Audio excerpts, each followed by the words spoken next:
अस्सलामु अलैकुम। अकबर बादशाह का मूड अच्छा था। वो नौजवान वजीर की तरफ मुड़ा और मुस्कुराकर पूछा, तुम्हारी जिंदगी की सबसे बड़ी ख्वाहिश क्या है?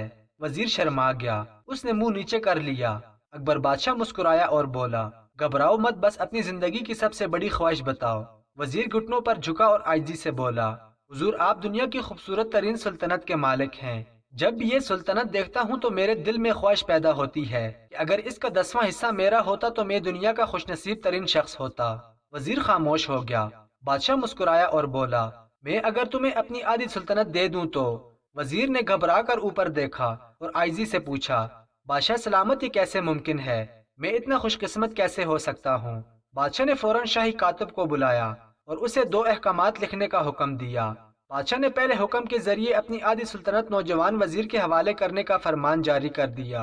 दूसरे हुक्म में बादशाह ने वजीर का सर कलम करने का हुक्म दे दिया। वजीर दोनों अहकामात पर हैरान रह गया। बादशाह ने अहकामात पर मोहर लगाई और वजीर की आंखों में आंखें डालकर बोला, तुम्हारे पास 30 दिन हैं। तुमने इन 30 दिनों में सिर्फ 3 सवालात के जवाब तलाश करने हैं। अगर तुम कामयाब हुए तो तुम्हारा दूसरा हुक्म मनसूख हो जाएगा और दूसरे हुक्म के मुताबिक तुम्हारा सर उतार दिया जाएगा। वजीर की हैरत परेशानी में बदल गई। बादशाह ने उसके बाद फरमाया, मेरे 3 सवाल लिख लो। वजीर ने लिखना शुरू कर दिए। बादशाह ने कहा, सबसे बड़ी सच्चाई क्या है? वो रुका और बोला, दूसरा सवाल कि इंसान की जिंदगी का सबसे बड़ा धोखा क्या है? और फिर रुका और बोला कि तीसरा सवाल, इंसान की जिंदगी की सबसे बड़ी कमजोरी क्या है? बादशाह ने इसके बाद नकारत पर चोट लगवाई और बआवाज़ बुलंद फरमाया, तुम्हारे सवाल ढूंढने का वक्त शुरू होता है। अब वजीर ने दोनों परवाने उठाए और दरबार से दौड़ लगा दी। उसने उस शाम मुल्क भर के दानश्वर, अदीब, मुफक्कर और ज़हीन लोग जमा किए और सवाल उनके सामने रख दिए। मुल्क भर के दानश्वर सारी रात बहस करते रहे, लेकिन वो पहले सवाल का ही कोई माकूल जवाब ना दे सके। वजीर ने दूसरे दिन दानश्वर बढ़ा दिए, लेकिन नतीजा वही निकला। वो आने वाले दिनों में लोग बढ़ाता रहा, मगर उसे कोई तसल्लीबख्श जवाब ना मिल सका। यहाँ तक कि वो मायूस होकर दारुल हुकूमत से बाहर निकल गया। वो सवाल उठाकर पूरे मुल्क में फिरा, मगर उसे कोई तसल्लीबख्श जवाब ना मिल सका। वो मारा मारा फिरता रहा, शहर शहर, गांव गांव की खाक छानता रहा। शाही लिबास फट गया, पगड़ी ढीली होकर गर्दन में लटक गई, जूते फट गए और पाँव में छाले पड़ गए। यहाँ तक कि शर्त का आखिरी दिन आ गया। अगले दिन उसने दरबार में पेश होना था। वजीर को यकीन था कि ये उसकी जिंदगी का आखिरी दिन है। कल उसकी गर्दन काट दी जाएगी और जिस्म शहर की मरकजी पुल पर लटका दिया जाएगा। वो मायूसी के आलम में दारुल हुकूमत की कच्ची आबादी में पहुंच गया। आबादी के सिरे पर एक फकीर की झोंपड़ी थी।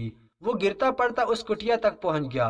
फकीर सूखी रोटी पानी में डुबोकर खा रहा था, साथ ही दूध का प्याला पड़ा था और फकीर का कुत्ता शराब शराब की आवाजों के साथ दूध पी रहा था। फकीर ने वजीर की हालत देखी तो कहकहा लगाया और बोला, जनाब आली, आप सही जगह पहुंच गए हैं। आपके तीनों सवालों के जवाब मेरे पास हैं। वजीर ने हैरत से उसकी तरफ देखा और पूछा, आपने कैसे अंदाजा लगा लिया कि मैं कौन हूँ और मेरा मसला क्या है? फकीर ने सूखी रोटी के टुकड़े छाबे में रखे, मुस्कुराया, अपना बोरिया उठाया और वजीर से कहा, ये देखिए, आपको बात समझ आ जाएगी। वजीर ने झुक कर देखा तो बोरिये के नीचे शाही खिलत छुपी थी। ये लिबास था जो बादशाह अपने करीब तरीन वज़रा को इनायत करता था। फकीर ने कहा, जनाब आली, मैं भी इस सल्तनत का वजीर होता था। मैंने भी एक दिन आपकी तरह बादशाह से शर्त लगाने की गलती कर ली थी। नतीजा आप खुद देख लीजिए।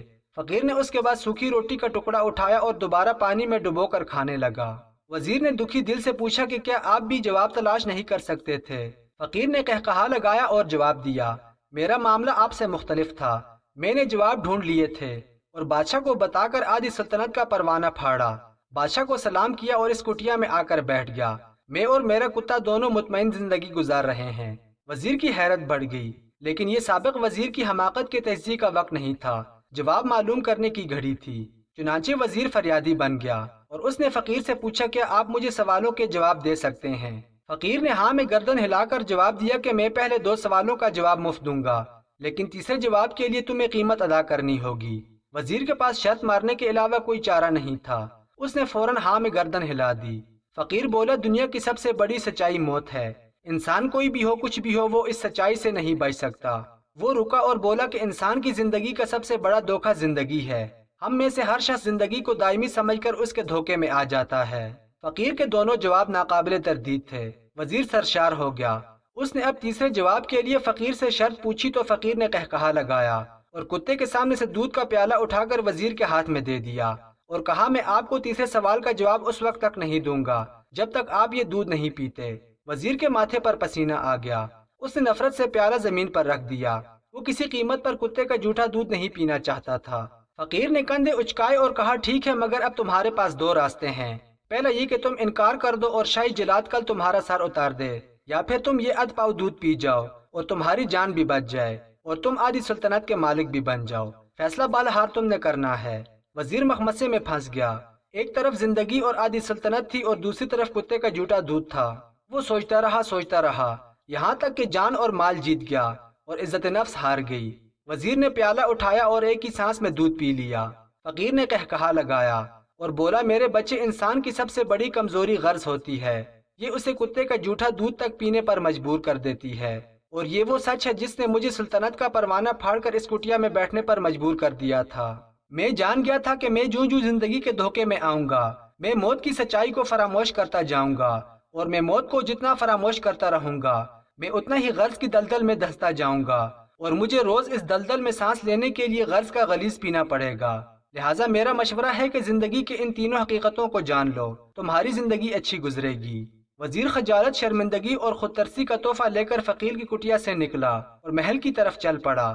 وہ جوں محل کے قریب پہنچ رہا تھا، اس کے احساس زندگی میں اضافہ ہو رہا تھا اور اس کے اندر ذلت کا احساس بڑھ رہا تھا۔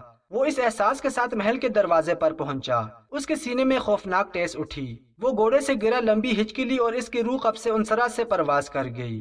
ہمیں کسی دن کسی ٹھنڈی جگہ پر بیٹھ کر زندگی کے ان بنیادی سوالوں پر ضرور غور کرنا چاہیے۔ اللہ ہم سب کو موت سے پہلے موت کی تیاری کرنے کی توفیق عطا فرمائے۔